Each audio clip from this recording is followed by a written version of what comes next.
Let's learn how to turn off X-sensitive content settings. In case you have a desire to check out the content, which is banned or 18 plus, make sure to stay until the end of the video. First, we need to open our web browser. In this case, I will use Google Chrome, but you can use browser of your choice. Also, make sure that you are logged in on your account. Next step is to type in your search bar Twitter,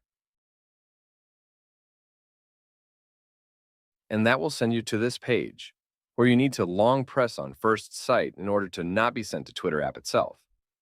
That will open pop-up menu, and you need to choose Open in New tab. Go on that new tab, and that will send you on Twitter's main page. Then, you need to click on your profile icon in top left corner, which will open you another menu with a lot of options.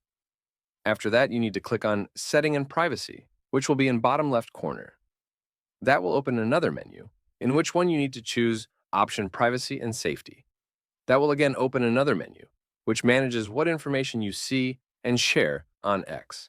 The next step is to choose Content You See. This option decides what you see on X based on your preferences like topics and interests. If first option is not checked, make sure to check it and turn it on, because that option will allow you to see sensitive content. Also, we need to disable one option, and that option is on Search Settings, which you can find in the bottom of the list. We now need to disable first option, Hide Sensitive Content, which prevents posts with potentially sensitive content from displaying in your search results. And that is it. Thanks for watching. See you in the next video.